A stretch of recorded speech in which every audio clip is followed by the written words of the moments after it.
இயேசு உங்களை நேசிக்கிறார். பிரியமானவர்களே, இந்த நாளில் ஆண்டவர் நம்மளோடு பேசும்படியாய் வேதத்திலிருந்து ஒரு 3 வசனத்தை கூட வாசித்து ஆண்டவர் நம்மளோடு இடைபடுகிற காரியத்தை பார்ப்போம். அது மத்தேயுவின் புஸ்தகம் 14வது அதிகாரம் 7, 8, 9 வசனங்கள் இப்படியாக சொல்லுகிறது. மாயக்காரரே, உங்களை குறித்து இந்த ஜனங்கள் தங்கள் வாயினால் என்னிடத்தில் சேர்ந்து தங்கள் உதடுகளினால் என்னை கனம் பண்ணுகிறார்கள். அவர்கள் இருதயமோ எனக்கு தூரமாய் விலகி இருக்கிறது. மனுஷனுடைய கற்பனைகளை உபதேசங்களாக போதித்து வீணாய் எனக்கு ஆராதனை செய்கிறார்கள் என்று ஏசாயா தீர்க்கதரிசி நன்றாய் சொல்லியிருக்கிறான் என்றார். ஆண்டவராகிய இயேசு கிறிஸ்து இதை இஸ்ரவேல் ஜனங்கள்கிட்ட பேசும் பொழுது, ஆண்டவருடைய பிள்ளைகள்கிட்ட சொல்லும் பொழுது இந்த காரியத்தை சொல்லுகிறார். அங்க இருக்கக்கூடிய வேதபாரர்கள், பரிசேயர்கள் ஆண்டவரை குற்றப்படுத்துவதற்கு அநேக காரியங்களை அவர்கள் தேடிக்கொண்டு வந்தார்கள்.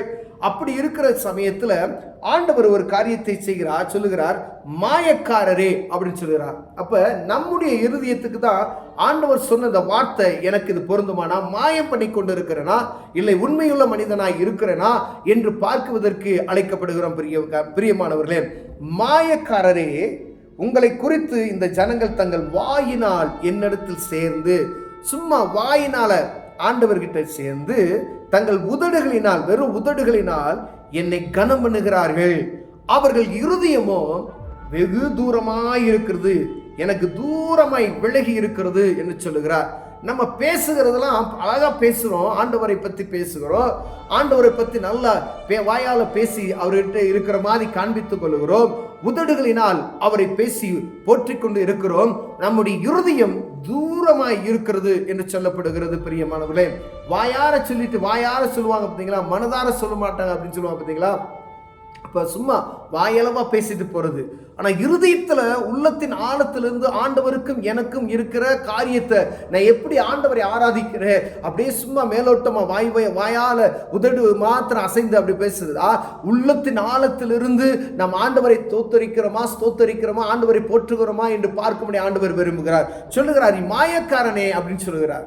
அப்ப நம்முடைய ஆண்டவரை நம்ம ஆராதிக்கிற விதம் மாயமாய் இருக்கிறதா, உள்ளத்தின் ஆழத்திலிருந்து கிட்டி சேர்ந்து ஆராதிக்கிறோமா என்று பார்க்கும்படி அழைக்கப்படுகிறோம். பிரியமானவர்களே, ஆண்டவர் நம்ம பார்த்து சொல்ற காரியம் பார்த்தீங்களா, எவ்வளவு கடினமானவர், நீ மாயமாலம் பண்ணி கொண்டு இருக்கிறாய் அப்படின்னு சொல்லுகிறார். எத்தனை பேர் அப்படி செய்கிறோம், நம்ம மாயமாலம் பண்ணிக்கிட்டு ஆண்டவர் என்னோடு இருப்பார். ஆனால் எத்தனை அளவுக்கு விட்டு கொடுக்கிற தன்மை நம்மகிட்ட இருக்கிறது. ஆண்டவர் என்னோடு இருக்கிறார், நான் இயேசுவின் பிள்ளை என்றால், இயேசுவை சார்ந்தவன் என்றால், இயேசு எனக்கு கற்றுக் கொடுத்த காரியங்களை நான் பிரதிபலிக்கிறவனா இருக்கிறேனா, விட்டு கொடுக்கிற தன்மை இருக்கிறதா, சமாதானத்துக்கு வாசல்கள் இருக்கிறதா, உதவி செய்கிற மனப்பான்மை இருக்கிறதா, மற்றவர்களுக்கு ஆண்டவரை பற்றி போதிக்கக்கூடிய குணம் இருக்கிறதா, வானத்தையும் பூமியும் படைத்தவர் அவர் என்று போதிக்கிற நம்ம கூட உள்ளம் இருக்கிறதா, பாவ மன்னிப்பு நிச்சயத்தை கொடுப்பவர் இயேசு என்பதை மற்றவர்களுக்கு சொல்லுகிறோமா? இதுதான் ஆண்டவருக்கு பயப்படுகிற பயம். உள்ளான இருதயத்தில் எப்பொழுதும் ஆண்டவரை ஆராதித்துக் கொண்ட இருதயம் ஆராதிக்கணும். உதடு மட்டும் சும்மா அப்படியே யாரோ பாடுறாங்க, ஒரு பாட்டு பாடினாங்க அப்படியே பாடிட்டு போவாங்க பார்த்தீங்களா, அப்படி அல்ல. இது உள்ளத்தின் ஆழத்திலிருந்து உதடு வழியாய் ஆண்டவரை ஆராதிக்க வேண்டும் என்று சொல்றார். அதுக்கு தான் பார்த்து சொல்றார், நம்மளை பார்த்து மாயக்காரரே அப்படின்னு சொல்றாரு. அப்ப மாயமாலம் பண்ணி கொண்டு இருக்கிறோம் அப்படின்றாரு. உங்கள் இருதயமோ வெகு தூரமாய் இருக்கிறது. அநேக நேரங்களில் இந்த ஸ்கூல்ல படிக்கிற பிள்ளைய பார்த்துவீங்களா, படிக்கும் போது கவனம் என்ன செய்யும், இங்கே டீச்சர் பேசுகிற டீச்சிங்கை கேட்டுக்கிட்டு இருப்பாங்க. ஆனால் இருதயம் என்ன செய்யும்னா வேற எங்கேயாவது ஒரு சிந்தனையில் இருக்கும். உன் கவனம் எங்க இருக்கு, அவன் தூக்கி எதையாவது அடிச்சா தான் தெளிவு வரும் பார்த்தீங்களா. அந்த மாதிரி ஆண்டவரை ஆராதிக்கிறதுல கூட நம்ம அப்படி இருக்கிறோம். ஏன் மேலாட்டமா அப்படிங்க பார்க்குற மாதிரி என்னை ஆராதிக்கிற மாதிரி இருக்கு, ஆனா அவங்க இருதயம் வெகு தூரமாய் இருக்கிறதுன்னு போட்டிருக்கு. வெகு தூரமாய் கனம் பண்ணுகிறார்கள், இருதயமோ எனக்கு தூரமாய் விலகி இருக்கிறது, சம்பந்தமே இல்லாம இருக்குது அப்படின்னு ஆண்டவர் சொல்லுகிறார். அப்ப அதுல ஒரு பிரயோஜனமும் கிடையாது.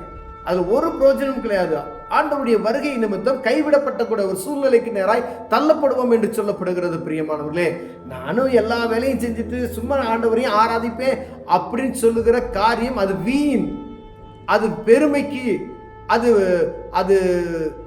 எல்லா உலகத்தில் நான் இதையும் செய்வேன் அதையும் செய்வேன் அப்படின்னு சொன்னா ஆண்டவர் வாந்தி பண்ணி போடுவேன் என்று சொல்லுகிறார். நீ அனலா இல்லாதபடி குளிரா இல்லாதபடி இருந்தா நீ அனலையாவது குளிராயாவது இருக்கணும். ரெண்டும் கட்டானா இருந்தால் நான் அவனை வாந்தி பண்ணி போடுவேன் என்று சொல்லப்படுகிற வசனத்தை நம்ம கேட்டிருக்கிறோம் பிரியமானவர்களே. அப்ப ஆண்டவருக்குரிய இறுதி நம்ம ஆராதிக்கும் பொழுது உள்ளத்தின் ஆழத்திலிருந்து போற்றுகிறோமா?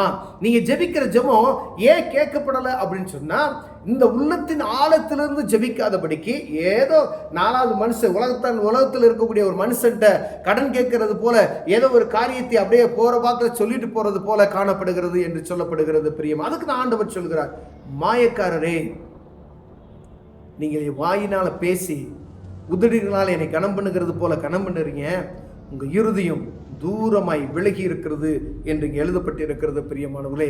எத்தனை பேர் நம்ம அப்படி இருக்கிறோம் என்பதை நம்ம இருதயத்தில் கை வைத்து பார்த்ததா. நான் ஜெபிக்கும் பொழுது என் இருதயம் ஆண்டவருக்கு எனக்கும் நேரடியாக ஒரு தொடர்பு இருக்கு அப்படின்னு சொல்ல முடியுமா? என்னுடைய வாழ்க்கை நடைமுறை ஆண்டவரோடு ஒத்து இருக்கிறது என்று சொல்ல முடியுமா? இல்லை உலகத்தில் நான் எல்லாம் போட்டுட்டு வேஷம் போட்டுக்கிட்டு ரெண்டு விதமான காரியத்தை செய்து கொண்டு இருக்கிறேன். உலகத்துக்கு போனால் உலகத்துக்கு காரணம் மாதிரியும், இங்கே சர்ச்சுக்கு வந்தால் சர்ச்சில் இருக்கிற மனிதனை மாதிரியும் அப்படி வேஷம் போட்டு கொண்டு இருக்கிறோமா என்று பார்க்க முடியாது. அதுக்கு தான் சொல்றாரு, மாயக்காரரே. எவ்வளவு கடினமான வார்த்தை பார்த்தீங்களா? மாயக்காரரே, நீ என்ன ஏமாத்துக்காரனே அப்படின்னு கூட வச்சுக்கலாம். மாயக்காரனே, நீ என்ன எப்படி சொல்ற? ரெட்ட வேஷம் தரித்து கொண்டு இருக்கிறாய் அப்படின்னு சொல்ற. அநேக இடங்கள்ல ரெட்ட வேஷம் தரித்துருவாங்க, நல்லது போல நினைப்பாங்க, அவங்களுக்கு பின்னாடி வந்து குழி பறிச்சுட்டு இருப்பாங்க பார்த்தீங்களா? அதுதான் இப்போ அதே போலதான் நம்ம என்ன செய்யறோம்னா, நம்ம ஆண்டவர் நம்ம பேசுறதுல ஆண்டவரை பத்தி பேசுவோம், அப்படியே பேசிட்டு, ஆனா நம்முடைய இறுதியம் என்ன செய்யறது? தூரமா இருக்கு, சம்பந்தமே இல்லாம இருக்குது அப்படின்னு சொல்றாரு. எவ்வளவு கவனமா இருக்குன்னு பாருங்களேன். அது எல்லாருக்குள்ளேயும் உலகத்தினுடைய காரியத்துக்குள்ள உள்ள ஓடும் பொழுது உலக காரியங்கள் இருக்கு, பாடுகள் இருக்கும், எல்லாம் இருக்கும். இதெல்லாம் ஆண்டவர் செய்ய சொல்றாரு. ஏன்னா அதோடு கூடி ஆண்டவரை நீ ஆராதிக்கணும். உன் இருதயம் உலகத்துக்குள்ள போய் நீ வேலை செய்து கொண்டிருந்தாலும் உன் இருதயம் அவரோடு இடைபடுகிறதா என்று பார்க்க முடியாது. தாவீது ராஜா அழகா சொல்வார், பெண்ணின் சிநேகத்தை போல அப்படின்னு சொல்லுவாரு. ஒரு காதலனும் ஒரு காதலியும் பேசிக்கொண்டுதான் நேரம் போறதே தெரியாதபடி இருக்குமா? அவங்க இருதயத்தில் பாருங்க, ரொம்ப சந்தோஷமான ஒரு காரியம் அவர்களுக்குள்ள இருக்குன்னு சொல்லலாம். பெண்ணின் சிநேகத்தை போல அப்படின்னு சொல்றாரு. அப்ப ஆண்டவரோடு அவர் வைத்திருக்கிற சிநேகம் எப்படின்னா, அது மேன்மையான, அதுக்கு ஒப்பிடல, அதற்கும் மேலான சிநேகம் எனக்குள் இருக்கிறது அப்படின்னு சொல்றாரு. அப்ப எவ்வளவு அவரோடு ஆண்டவரோடு அவர் இணைந்திருப்பார் பாருங்களேன். அவர் எங்கேயாவது போவோம் அப்படின்னு சொன்னா ஆண்டவரோடு இணைந்து அவர் எழுதுகிற பாடல்கள், அவருடைய சங்கீதங்கள் எல்லாம் அப்படி பார்த்தா அப்படி பயங்கரமா இருக்கும். அவர் நடைமுறையாய் அவரோடு நடந்து போகும்போது, ஆண்டவரே என்னை இப்படிலாம் நடத்தி வந்தீங்களே, வனாந்தரத்தில் நான் இருக்கும் பொழுது இப்படிலாம் என்னை நடத்தினீங்களே, அதெல்லாம் சொல்லி சொல்லி சொல்லி அவருடைய வாழ்க்கை, அதனால தான் ஆண்டவர் மேன்மைப்படுத்த இஸ்ரவேல் சமஸ்தத்துக்கு அவர் ராஜாவாக வைத்திருந்தார். ஒருவன் அவரை தொடாதபடிக்கு தாவீதினுடைய வம்சத்துக்கு ஆண்டவர் கொடுத்த வாக்கு தத்தத்தை இந்நாள் வரைக்கும் அவர் நிறைவேற்றி கொண்டு வருகிறது நான் பார்க்க முடிகிறது பிரியமானவர்களே. ஒரு வாக்கு தத்துவம் முன்னாடி வந்தவங்கலாம் தவறு பண்ணாங்க. என் தாசனாகிய தாவீதுக்கு கொடுத்த வாக்குத்தத்தத்தை ஒரு மனுஷன் அந்த அரசால் இருந்து விலகி போக மாட்டான் அப்படின்னு சொல்லி ஆண்டவர் வாக்கு கொடுத்திருக்கிறார் பிரியமானவர்களே. அந்த இருதயத்தை பாருங்களேன். ஆண்டவரோடு இருக்கும் பொழுது, ஆண்டவரோடு உறவாழும் பொழுது பரிசுத்தவான்களுக்கு விரோதமாய் குற்றம் செய்ய முடியாது. தொங்கலை அறுத்து கொண்டா இருதயம் அடித்து கொண்டு இருக்கும். எவ்வளவு கவனமா இருக்குன்னு பாருங்களேன். அப்ப ஆண்டவரோடு இருக்கக்கூடிய மனிதனை தான் ஆண்டவர் என்ன செய்றாரு? விரும்புகிறார். மற்றவங்களெல்லாம் பார்த்தா சார் நீ மாயமாலம் பண்றீங்க அப்படின்னு சொல்றாரு.